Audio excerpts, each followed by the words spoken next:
At Arizona State University, we're bringing world-class education from our globally acclaimed faculty to you. Ranked #1 in innovation for 10 consecutive years and #2 among public universities for employability, ASU isn't just ahead of the curve, it's creating new paths to success. Earn your degree from the nation's most innovative university. Online, that's a degree better. Explore more than 300 undergraduate, graduate, and certificate programs at asuonline.asu.edu.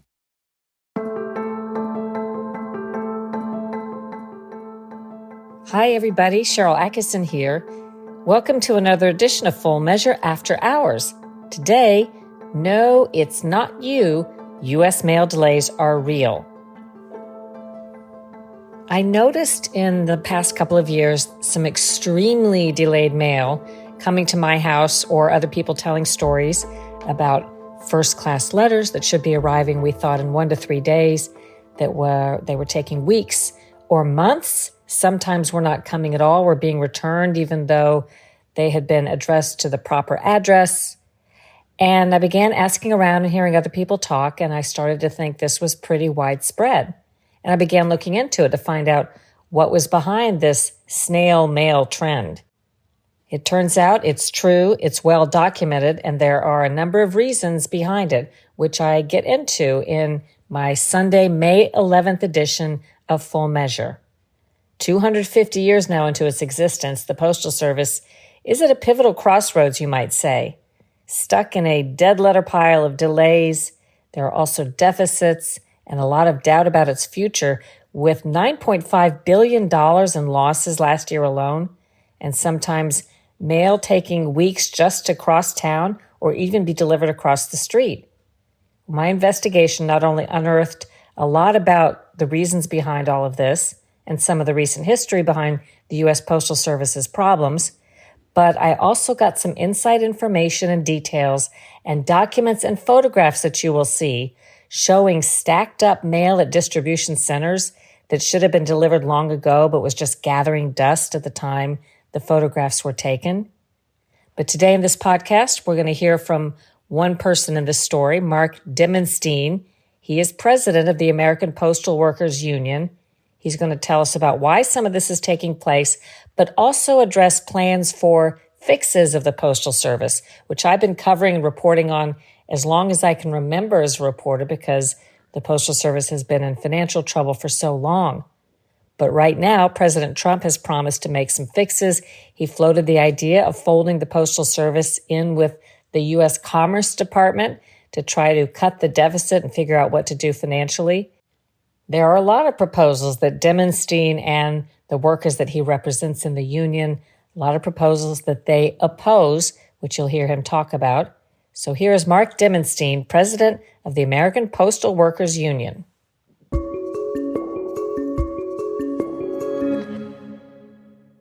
How many union members do you represent? How big is the force? We represent just about 200,000 postal workers. And these are not the letter carriers. That's a different These are not union. the letter Okay. carriers. These. Overall, what would you say is the state of the Postal Service? I think overall, we could say that the Postal Service is still extremely important to the lives of the people of the country. We're here to serve the people of the country. Certainly, postal workers are dedicated to the mission of getting the mail moving, whether it's letters or packages, whatever, to everybody's home on time. But I think we're also going through a challenging time. There's a big change in the way that the people are communicating with each other. The internet has fundamentally changed letter mail.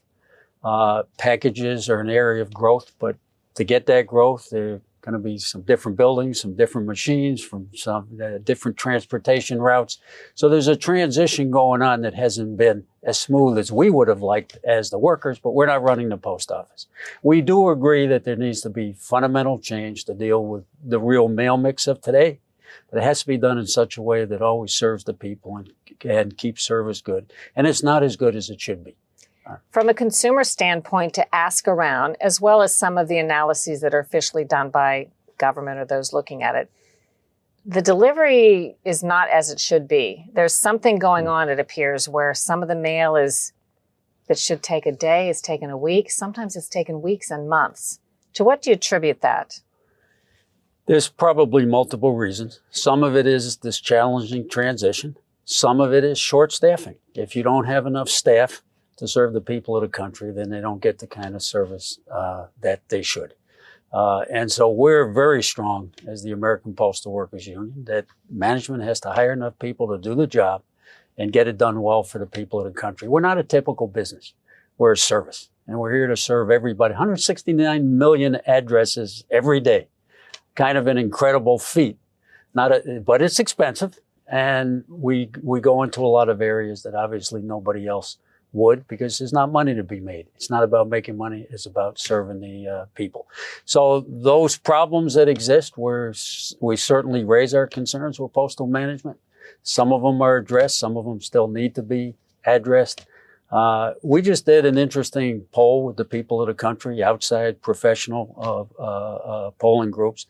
And the report back on the satisfaction of the people around the service was actually quite high. I was pleased. I think it's maybe 88% of the strongest users of the post office really do like the service. But obviously there's a percentage that the post office is not serving as we should. So that's just something we have to work on. Is there a bit of a death spiral dynamic whereby management is trying to save money, and by saving money, they're cutting maybe personnel or hours, and therefore the mail is not getting delivered the way it should be, and therefore, it just turns into this loop?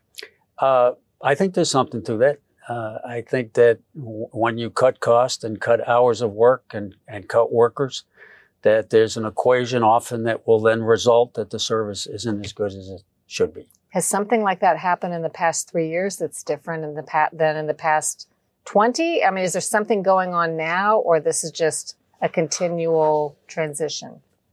I think there's a real effort in the last 3 or 4 years on management's part to make a big fundamental change in the network of the postal system, shift more to packages, not disrespect letters, but recognize that they are diminishing. Packages are growing. And I think that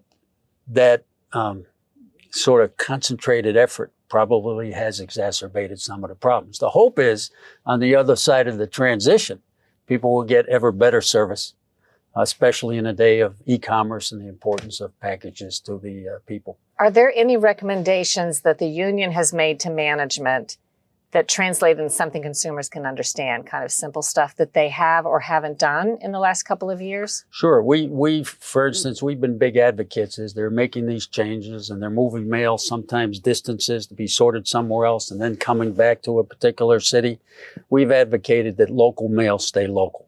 That means if you're mailing a letter or a package from the city you're in and it's to that city or the surrounding area, that mail should not go on a 2 or 3 hour truck ride somewhere to be consolidated and come back.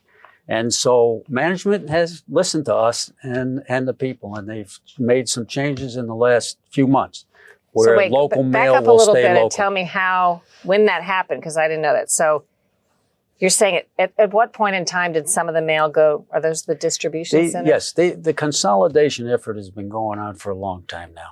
And that's a product of the diminishing volume. So if you don't have enough volume to process through a place, there's a natural tendency to aggregate it somewhere else and do it all together. But what happens is if you take the mail too far, it delays the mail. And so at least on the question you asked about some of the areas where we've raised ideas and they've listened, that's an example of an idea we raised. If you want to consolidate a package from your city that's going across the country and you want to consolidate it somewhere, that's one thing. But to take it somewhere else when you're sending it to your hometown or the surrounding town next door makes no sense. And management has listened on that issue, and there are a number of others. We, for instance, believe that a lot of the work that's outsourced, meaning that it's contracted out to private contractors, often is a form of corruption, inefficiencies, and that we can do it cheaper and better inside. And some of that work has come back as well. And we welcome that because we can serve the people better that way too. Since I've been talking to some people at distribution centers, I want to just be sure I'm clear on this. Before the change, what's an example of something that could happen with a local letter going to a nearby address before this change you said that they're listening to about? Well, when I came into the post office in 1983, everything stayed local. If it started there, if it was going to go to another part of the country, we'll still sort it locally, and then it would go. As mail declined, letter mail and flats and magazines, they tended to consolidate somewhere else. And so that in itself did slow down the mail. And we are opposed to that. We want people to get on time. Because the law actually says prompt, reliable, and efficient services. We need to listen to prompt. So if I were sending a letter from Washington, D.C. to very nearby Maryland, the way it was working, it might go to a distribution center in an entirely different region? Not in a place like Washington. Okay. But Name an example. I'll give you an example. They had decided to take mail from Medford, Oregon, where there's a small processing plant, to Portland, Oregon. It's a 6-hour truck ride. That's an absurdity. Now, if you're taking a package from Medford, Oregon, and you're sending it to Boston, Massachusetts, it may make perfect sense to consolidate in Portland, fill up the trucks, fill up the airplanes, and it makes the whole process more efficient. That same package that I'm mailing from Medford to Medford, if it goes on a 6-hour truck ride, it's going to be delayed by at least a day, each way, if not more, each way. So those are the kind of things that we certainly have made strong appeals to management on. That is not good service. And when did they commit to a change or start instituting a change in that? Did you say they listened to the last? Yeah, they have changed over the last 4 or 5 months. They've announced, and they announced a few more a couple weeks ago. So what does that mean? They won't? So they're going to keep, like my example with Medford. I'm not sure if Medford's included, but that type of example is the mail that's mailed in Medford to stay in that area will now not go to Portland and stay in Medford. Again, I don't know if Medford was one of the ones they changed or not. They're starting to change maybe a lot of these places. That's right. The importance of keeping local mail local. Otherwise, you're just delaying mail. Then one more point someone brought up at a distribution center. Someone is telling us that the machines are being shut down for the day pretty early before that they've done the job that they need to do, like at 4:30 every day. Do you know about that, or does that matter? Is that a cost-saving thing, would you think? It matters to the people of the country if their mail's not getting sorted on time and getting to the letter carriers that day to get delivered to the homes that day. So to us, as postal workers and unionized postal workers, we would never want a machine shut down when there's more mail that needs to be processed. In your time, I know you weren't a letter carrier, but have you seen the time it takes for mail to be delivered, first-class mail, for example? Have you seen that grow? Is it taking longer than it did when you were in the 1980s? It absolutely is taking longer. In the 1980s, I came into the post office in Greensboro, North Carolina. We had overnight delivery to cities like Charlotte, an hour and a half or 2 hours away. Cities like Raleigh, an hour and a half away.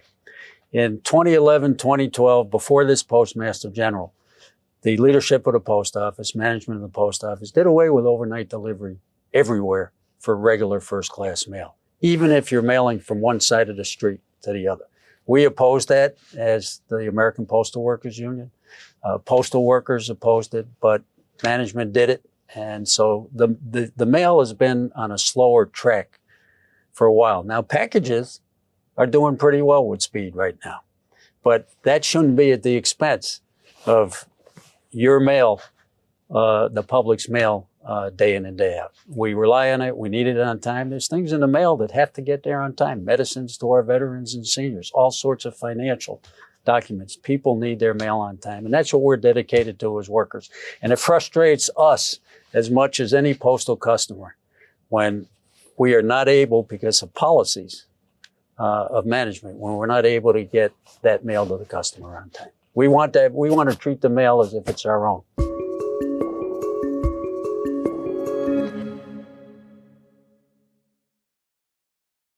The Trump administration has come in and clearly put in its crosshairs the Postal Service, at least trying to change things and make some differences. Do you have any early thoughts about the things that you've heard so far? Are you guys trying to figure out what's going on and what they're going to do? No, we have some very strong thoughts. There definitely is more talk on the part of this administration, which was true in the first 2016 to 2020 time as well of President Trump. There's a lot of new talk about privatizing the Postal Service or taking it over or putting it up under the Commerce Department. And I just want the listeners to realize how dangerous that is to their postal services. And the reason it's so dangerous is because the post office by law has to go to every single address 6 days a week and sometimes 7, but by law, 6 days a week. That, if the post office were to be privatized, and what privatization means, it's going to be broken up and sold off to private corporations who would then make their decisions of where to send, where to go, as to whether they can make a profit. The post office is not here to make a profit. So that what we call the universal service, the right of every person, and everybody listening to this show is a postal customer, either receiving or sending. But that right that we all have would actually disappear. And it'd be particularly probably hurt rural America. So we're very concerned, and we think the public should be very concerned about any talk about privatization. The post office belongs to the people of the country. We're not about the shareholders of Wells Fargo. Very interesting side piece. Wells Fargo, with all this talk of privatization coming from the administration, coming from unelected billionaire Elon Musk, who goes before JP Morgan a week or two ago and says everything should be privatized, and singled out Amtrak and the Postal Service. But these are the billionaires. But so what Wells Fargo said was, hey, this is great news. If they privatize, it's going to be good for investors. Why? They acknowledge in their report to investors, it's in writing, that the post office, if it were privatized or the parcels were separated out of the system, the post office would have to raise, or all package rates would have to be raised by 30% to 140%. And Wells Fargo is saying that's good for the investors. It's good for the shareholders. But the shareholders of the post office are the people of the country. And clearly, while these big corporations may want to raise package prices, the Postal Service is the low-cost anchor of the entire mail package system in the country. And think about what it'd do to e-commerce if the private package companies were able to get rid of the post office, the public low-cost anchor, and we're going to raise our package rates 100 or 150%. Every single person in this country would pay a price. Not to that point, but the one point about having the daily delivery being the law, couldn't a privatization, a requirement be that you have to meet the law? In other words, if someone private takes over a route or a region of the country, but the privatization is contingent upon you have to follow that law? Well, I'm not sure how that would work, because the whole idea of privatization is, how do you make a profit? And there's a whole lot of the postal system that nobody could make a profit on, which means in all likelihood, post offices would close. Certainly prices would rise up. You know, a lot of times people are raising who want to privatize. Well, they've done a lot of this in Europe. Yeah, it costs $2.05 to mail a first-class letter in England. And it's a lot smaller of a territory than the United States of America. So that would just lead to higher prices, less service, less decent living wage jobs, which help build strong communities. So the whole thing's a lose-lose for the people. It's a win-win for the Wells Fargo investors. It sounds like we're in sort of an uncertain time, but if you had to look ahead 5 or 10 years, what would you say we're in for? I think there's a great future for the public postal service. It's a changing world. There's a lot of things the post office can do for the people of the country. Many of the posts around the world, for instance, provide deep financial services. Some of them have banking services. There could be all sorts of things the post office does with licensing, with government access to information. There's just a wonderful opportunity if we're willing to expand services, capture package growth, and be there for the people of the country going forward. So when you say 5 or 10 years, I'm trying to look forward 250 years now, because this July is the 250th anniversary of the Postal Service. Older than the country itself, enshrined in the Constitution. I think it's very important for the listeners to know or to remember. It's not taxpayer dollars. It's funded by the users. It's not on budget. Yes, there's some challenging times, but I think when we get through this, I'm looking for the next 250 years. It's changing, yes. But that the Postal Service is truly a small d democratic right of the people to have that equal service. And as it changes, that service is just going to be as important as ever. Think about e-commerce. A small business person trying to reach the markets of the country or the world, or the people receiving those things. So the post office role may change some. Mail's always going to be important. Advertisers send my wife and I plenty of things. They do it for a reason. It works. During election time, we get informed of candidates. We get informed of election procedures, and we can vote by mail. It works. Those kind of things are invaluable to the people of the country. So I look forward to a bright future. We're going to have to get through a difficult transition. The people of the country very much support and trust the Postal Service. They want the service that the law says you should get, and so do we. And we're going to have to work that out. But I think there's a bright future as long as we don't let the billionaires take it over. It would be illegal, but that's a whole nother fight. But it doesn't belong to a few billionaires. It really belongs to the people of the country, and we want to keep it that way.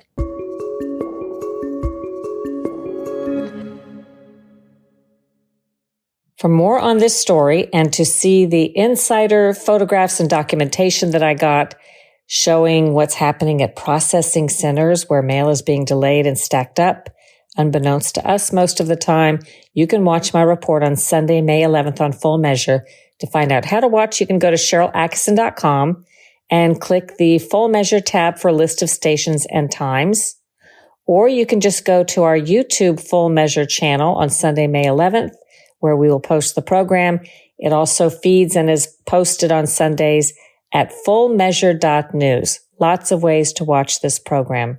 And thank you for making it so that our viewership, unlike so many news programs, has gone way up this year. We hope that's a trend that continues to grow. So thank you for the support. I hope you enjoyed today's podcast and that you'll consider sharing it with your friends, leaving us a great review and subscribing to it.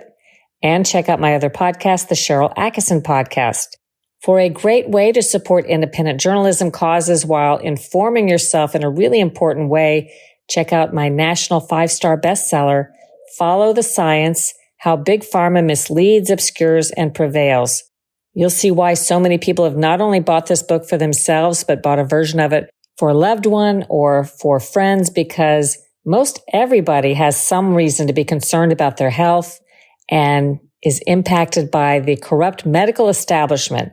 This book explains a lot about how we got there, not just with insider anecdotes and how the media and the medical establishment work and how they've become so corrupt, but also with hard data, facts, statistics, and studies that document why we are so sick as a society today when we've never spent more money on doctors, hospitals, medicine, and all kinds of things in the medical establishment.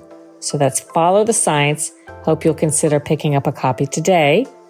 And lastly, check out the Sharyl Attkisson store by going to SharylAttkisson.com and clicking the store tab for some exclusive items for independent thinkers like you with slogans like, I need to find some new conspiracy theories. All my old ones came true. Proceeds support independent reporting causes. Do your own research, make up your own mind. Think for yourself.